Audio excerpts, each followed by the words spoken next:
Mewar education में आप सभी का स्वागत है।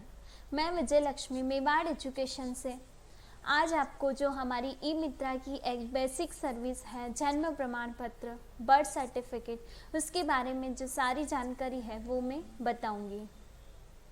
तो सबसे पहले कि जन्म प्रमाण पत्र क्या होता है। जन्म प्रमाण पत्र एक सरकारी दस्तावेज है जो सभी के लिए एक महत्वपूर्ण दस्तावेज है, जिसमें जन्म से संबंधित सारी जो जानकारी है वो मेंशन रहती है। बच्चे का जन्म जिस हॉस्पिटल में हुआ है वो सारी डिटेल्स मेंशन रहती है, बच्चे के मदर फादर का नाम, इस प्रकार से सारी जानकारी इसमें दी हुई होती है। उसके बाद आपको जन्म प्रमाण पत्र बनाने से क्या क्या फ़ायदे हैं, कहाँ इसकी आवश्यकता रहती है, इसका ऑनलाइन प्रोसेस कैसे करना होता है, इसमें आपको ऑफलाइन क्या डॉक्यूमेंट सबमिट करके अपलोड करना होता है। तो इस प्रकार से जो सारी जानकारी है वो मैं आपको अभी बताऊंगी।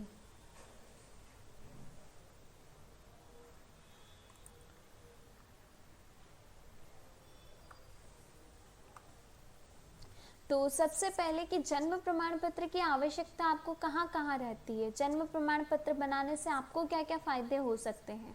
जब आप स्कूल में एडमिशन लेते हैं या फिर रोज़गार पाने के लिए अप्लाई करते हैं, विवाह हेतु एक आयु प्रमाण पत्र जो बनवाना होता है, अभिभावक की पहचान के लिए डॉक्यूमेंट बनवाना है, या फिर वोटर लिस्ट में आपको नाम जुड़वाना है, पासपोर्ट बनवाना है, या फिर राशन कार्ड में आपको नाम ऐड करवाना है, ड्राइविंग लाइसेंस बनवाना है, बीमा पॉलिसी अगर आपको बनानी है, या फिर आधार कार्ड बनाना है, जन आधार कार्ड में आपको नाम जुड़वाना है। तो इस प्रकार की जो सारे डॉक्यूमेंट्स हैं उन सब के लिए आपको जन्म प्रमाण पत्र की आवश्यकता रहती है। उसके बाद आता है कि जन्म प्रमाण पत्र के लिए आपको क्या क्या डॉक्यूमेंट रिक्वायर रहते हैं, क्या कौन कौन से डॉक्यूमेंट्स की आपको इसमें आवश्यकता रहती है। तो सबसे फर्स्ट कि जो बच्चा है जिसका आप जन्म प्रमाण पत्र बना रहे हैं, उनके माता पिता का आधार कार्ड आप होना चाहिए। उसके बाद जो एड्रेस प्रूफ है, पते से संबंधित जो दस्तावेज है वो आपको यहाँ पे लगाना होता है। और जिस हॉस्पिटल में बच्चे का जन्म हुआ है वो बच्चे के अस्पताल से जुड़े सभी प्रकार के दस्तावेज होने चाहिए। मोबाइल नंबर, बच्चे की जो डेट ऑफ बर्थ, जन्म तिथि है वो आपको यहाँ पे लगानी है। उसके बाद जो पासपोर्ट साइज़ फ़ोटो है बच्चे का वो आपको लगाना होता है। और जो हॉस्पिटल से एक प्रमाण पत्र जारी किया जाता है वो भी आपको यहाँ पे लगाना होता है। और जो जन्म के समय एक हॉस्पिटल से रसीद दी जाती है वो आपको यहाँ लगानी होती है। उसके बाद आता है कि बच्चे के जन्म के 1 साल बाद रजिस्ट्रेशन करने के लिए एफिडेविट आपको कौन सी कंडीशन में लगाना है कि एक तो बच्चे के जन्म के 1 साल के अंदर अगर आप बर्थ सर्टिफिकेट बना रहे हैं तो उस कंडीशन में आपको कोई एफिडेविट नहीं लगाना है। और अगर आप बच्चे के जन्म के 1 साल बाद अगर बर्थ सर्टिफिकेट के लिए अप्लाई कर रहे हैं तो उस कंडीशन में आपको एक एफिडेविट लगाना होता है। जो एफिडेविट का फॉर्मेट है वो आपको स्क्रीन पर शो हो रहा है।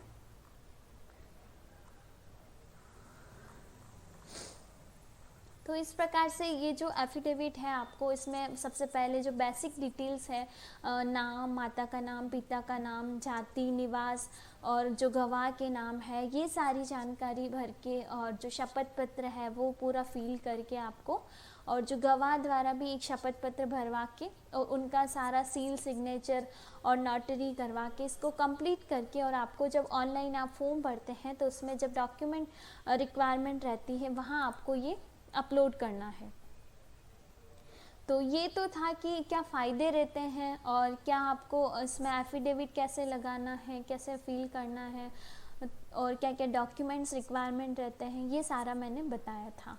अब आगे देखते हैं कि इसको आप ऑनलाइन ई मित्रा से कैसे अप्लाई कर पाएंगे। तो उसके लिए आपको सबसे पहले ई मित्रा ऑन करना है, आपका ई मित्रा ओपन करना है। उसके बाद आपको यहाँ पर सबसे पहले डैशबोर्ड शो होता है।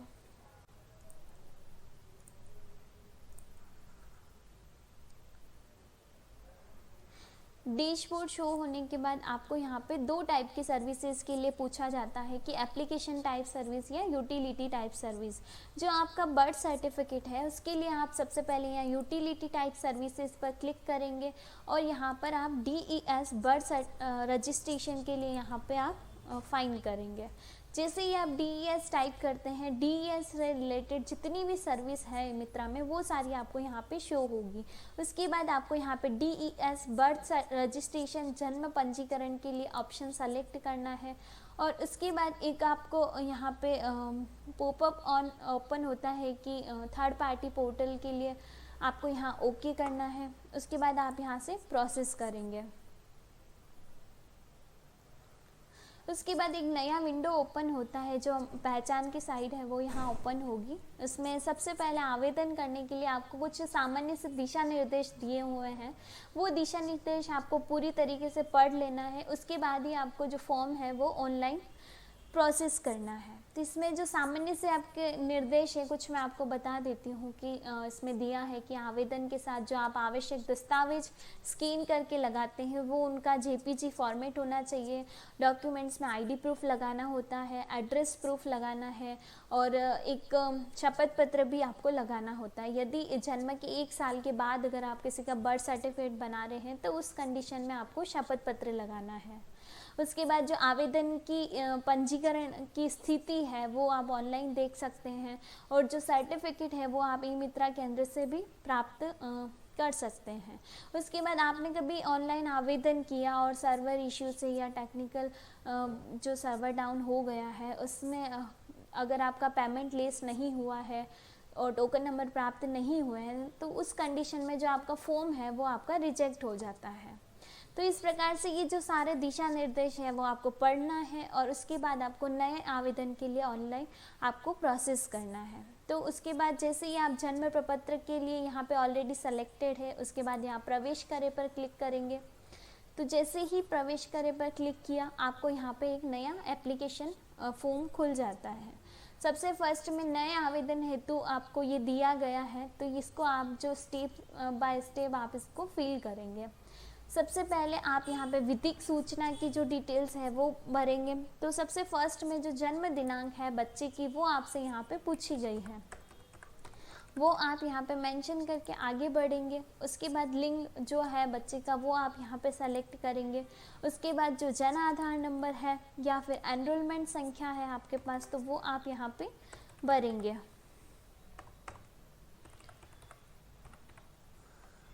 अगर जन आधार में बच्चे का नाम ऐड है तो आप यहाँ पर सेलेक्ट करेंगे। जैसे ही आप नाम सेलेक्ट करते हैं शिशु का नाम जो है हिंदी और इंग्लिश में वो ऑलरेडी आपका फैच होकर यहाँ पर शो हो जाएगा। अगर बच्चे का नाम जन आधार में नहीं है तो आपको यहाँ पे 3rd नंबर पर शिशु का नाम हिंदी में पहले और फिर आपको शिशु का नाम अंग्रेजी में यहाँ पे फिल करना होता है। उसके बाद 4 नंबर पर आपको यहाँ पे दिया है कि शिशु के पिता का नाम पहले हिंदी में भरना है और बाद में अंग्रेजी में भरना है। ये उस कंडीशन में भरना है जब एकल अभिभावक है। अगर सिंगल पेरेंट है तो उस कंडीशन में आपको शिशु के पिता का नाम यहाँ पे भरना है दोनों तरफ। उसके बाद जो पिता का आधार नंबर है वो यहाँ पे आप भरेंगे। उसके बाद 5वें नंबर पर आपको यहाँ पे पूछा गया है कि शिशु की जो माता का नाम है वो हिंदी में भरना है पहले, फिर अंग्रेजी में भरना है और जो माता का आधार नंबर है वो यहाँ पर भरना है। उसके बाद जो घटना का स्थान है जन्म स्थान वो यहाँ पे गांव है या शहर है वो यहाँ पहले आप सेलेक्ट करेंगे। उसके बाद आप जिले का नाम भरेंगे और जो पंचायत समिति है वो आप यहाँ पे सेलेक्ट करेंगे। उसके बाद पंचायत समिति आपने सेलेक्ट किया, उसके बाद जो पंचायत है इनका ग्राम पंचायत वो यहाँ पे सेलेक्ट करके और जो गांव है इनका वो यहाँ पे सेलेक्ट करेंगे। उसके बाद आपका 6 नंबर पर एक आपका पूछा है कि ये माता पिता का स्थायी पता जो है वो पहले हिंदी में भरना है, उसके बाद आपको इंग्लिश में भरना है। और फिर पूछा है आपसे कि क्या यही जन्म के समय माता पिता का पता है, अगर हाँ है तो आपका जो एड्रेस है वो ऑलरेडी फैच होकर यहाँ पर शो हो जाएगा और अगर नहीं है तो जो एड्रेस है आपका वो पहले हिंदी में भरेंगे और फिर ये इंग्लिश में भरेंगे। उसके बाद आपको यहाँ पे पिन कोड सेलेक्ट करना है। पिन कोड भरने के बाद मेल आईडी फिल करना है। मेल आईडी और मोबाइल नंबर जो है आपको प्रॉपरली सही से फिल करने होते हैं ताकि जो आप एप्लीकेशन फॉर्म भर रहे हैं उससे रिलेटेड जो भी आपको इन्फॉर्मेशन मिलती है वो आपको प्रॉपरली मिलती रहे। उसके बाद 8 नंबर पर आपसे पूछा गया है कि जो जन्म स्थान है आपका वो संस्थागत है या फिर गैर संस्थागत है। अगर आप संस्थागत सेलेक्ट करते हैं तो अस्पताल का जो नाम है उस एरिया में आपके जो हॉस्पिटल लिस्ट है वो आपके यहाँ पे शो हो जाएगी, और जिस हॉस्पिटल में बच्चे का जन्म हुआ है वो आपको यहाँ पे सेलेक्ट करना होता है। अगर आप यहाँ पे गैर संस्थागत सेलेक्ट करते हैं तो जो जन्म स्थान का पता है वो हिंदी में भरना है पहले, और उसके बाद आपको यहाँ पर इंग्लिश में भरना है। उसके बाद 9 नंबर पर इतना देने वाले आवेदक का नाम भरना है, और सूचना देने वाले का यहाँ पे आधार नंबर लगाकर, उनका मोबाइल नंबर लगाकर और उनका जो पता है वो यहाँ पर फिल करना है। उसके बाद जो सूचना की देने की जो दिनांक है वो आप यहाँ पर भरेंगे, और लास्ट में आप यहाँ पे जो टिप्पणी है वो पहले हिंदी में करेंगे और उसके बाद यहाँ पे इंग्लिश में करेंगे। इस प्रकार से अगली जो जानकारी है वो सारी आपके सांख्यिकी सूचना में 10 नंबर पर आपको पूछा जाता है कि माता के निवास के नगर या गांव का नाम। तो जो भी नाम है वो आप यहाँ पर लगाएंगे। उसके बाद पूछा गया है कि गांव है या शहर नगर, वो आप यहाँ पर सेलेक्ट करेंगे। उसके बाद जो राज्य है वो सेलेक्ट करना है, और जो जिला है वो आपको यहाँ पर सेलेक्ट करना है। उसके बाद 11 नंबर से आपसे पूछा गया है कि जो परिवार का धर्म है वो क्या है, वो सेलेक्ट करना है। जो 12 नंबर पर पिता का शैक्षणिक स्तर है, जो फादर की एजुकेशन है वो आपको यहाँ पर सेलेक्ट करनी है। उसके बाद जो माता का शैक्षणिक स्तर है, मदर की जो एजुकेशन है वो यहाँ पर सेलेक्ट करनी है। उसके बाद पूछा है कि पिता का व्यवसाय यदि हो, अगर व्यवसाय है तो इसमें से जो लिस्ट आपको यहाँ पे शो होती है उसमें जिस फील्ड में वो वर्किंग कर रहे हैं वो आप यहाँ पर सेलेक्ट करेंगे, और अगर माता का भी व्यवसाय है तो जिस फील्ड में वो वर्क कर रहे हैं वो यहाँ पर आप सेलेक्ट करेंगे। उसके बाद आता है कि विवाह के समय माता की जो आयु है वो आपको यहाँ पे पूर्ण वर्षों में फिल करनी है। और नेक्स्ट आता है कि शिशु के जन्म के समय माता की जो आयु है वो कितनी है, वो भी आपको पूर्ण वर्षों में यहाँ पे फिल करनी है। उसके बाद आता है कि इस शिशु को सम्मिलित करते हुए माता के जीवित जन्म में शिशुओं की कितनी संख्या है, तो वो आपको यहाँ पर मेंशन करनी है। उसके बाद आता है कि प्रसव के दौरान उपलब्ध कराई गई जो परिचर्या है वो कैसे इनको उपलब्ध हुई थी। अगर आपने 8 नंबर पर ऊपर जन्म स्थान में अगर संस्थागत सेलेक्ट किया है तो संस्थागत से रिलेटेड आपको यहाँ पे 2 ऑप्शंस मिलते हैं, एक तो संस्थागत सरकारी और एक संस्थागत निजी या गैर सरकारी। और अगर आप 8 नंबर पे यहाँ पे गैर संस्थागत ऑप्शन सेलेक्ट करते हैं तो उस कंडीशन में आपको यहाँ पे 3 ऑप्शंस मिलते हैं, एक डॉक्टर्स, नर्स या प्रशिक्षित दाई, या फिर परंपरागत जन्म परिचायक, या फिर संबंधी या अन्य द्वारा। इनमें से जो है वो आप यहाँ पर सेलेक्ट करेंगे। उसके बाद 20 नंबर पर आपको यहाँ पे प्रसव पद्धति पूछा गया है। प्रसव पद्धति में आपको यहाँ पे प्राकृतिक है या सिजेरियन है या फोरस वैकुन है या अवर्णित है, इनमें से जो है वो आप यहाँ पर सेलेक्ट करेंगे। उसके बाद 21 नंबर पर बच्चे का जो वज़न है जन्म के समय वो आपको यहाँ पर मेंशन करना होता है। यहाँ पे किलोग्राम और पौंड दोनों दिया हुआ है, तो उनमें से इसके अकॉर्डिंग आपको यहाँ पे बच्चे का वज़न भरना है। उसके बाद 22 नंबर पर गर्भावस्था की जो अवधि है, जितने सप्ताह में गर्भावस्था की अवधि रही है वो आपको यहाँ पर सेलेक्ट करना है। उसके बाद आपको यहाँ पे डॉक्यूमेंट्स के लिए पूछा जाता है। डॉक्यूमेंट्स के लिए अगर आप जन्म के 1 साल बाद का बर्थ सर्टिफिकेट बना रहे हैं तो उस कंडीशन में आपको एक शपथ पत्र अपलोड करना होता है। जैसा कि मैंने आपको पहले फॉर्मेट दिखाया है वो आपको प्रॉपर्ली फिल करके और यहाँ से आपको शपथ पत्र अपलोड करना होता है। और अगर बच्चे के एक जन्म के 1 साल से पहले अगर आप बना रहे हैं तो उस कंडीशन में जैसे ही आप ऊपर डेट ऑफ बर्थ भरते हैं तो ये यहाँ से अपलोड शपथ पत्र का ऑप्शन हट जाता है। उसके बाद आपको यहाँ पे बच्चे का एक आईडी प्रूफ अपलोड करना होता है, ये आपको जेपीजी फॉर्मेट में करना होता है, और जो साइज़ है आईडी प्रूफ की वो 50 KB से 100 KB के बीच होनी चाहिए। इस प्रकार से ये सारी डिटेल्स अपलोड डॉक्यूमेंट करके कोड भरना होता है। कोड भरने के बाद आपको पूरा फॉर्म प्रॉपर्ली चेक कर लेना है कि आपने जो डिटेल्स भरी है वो सही है या नहीं। इस प्रकार से पूरा चेक करते हुए लास्ट में आपको सबमिट करने के लिए इंद्राज करे पर क्लिक करना है। जैसे ही आप इंद्राज करे पर क्लिक करते हैं आपका पेमेंट लेस हो जाता है और यहाँ पे एक टोकन नंबर और एक रेफरेंस नंबर शो होता है। इस प्रकार से जो जन्म प्रमाण पत्र का नया आवेदन है वो आप इस प्रकार से पूरा फिल कर सकते हैं।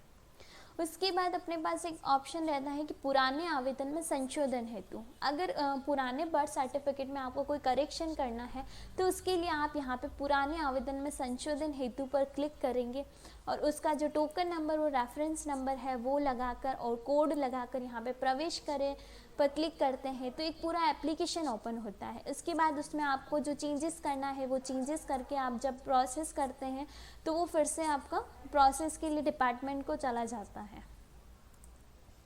और उसके बाद आता है कि आपको एप्लीकेशन का स्टेटस देखना है या फिर सर्टिफिकेट प्रिंट करना है तो उस कंडीशन में आपको आवेदन की स्थिति एवं सर्टिफिकेट प्रिंट पर क्लिक करना है और टोकन नंबर लगाना है, कोड डालना है, प्रवेश करें पर क्लिक करना है।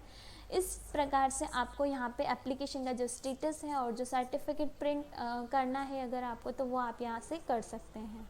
उसके बाद 4th नंबर पर यहाँ पे रहता है कि आवेदन प्रपत्र को प्रिंट करें।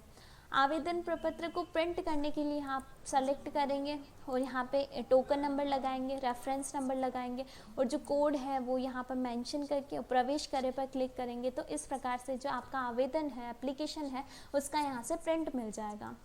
तो इस प्रकार से जो जन्म प्रमाण पत्र का नया आवेदन करना है या पुराने आवेदन में संशोधन करना है, आवेदन की स्थिति देखनी है या सर्टिफिकेट प्रिंट करना है या फिर आवेदन को प्रिंट कैसे करना है, तो वो सारी जो जानकारी थी वो मैंने आपको अभी बताई गई थी।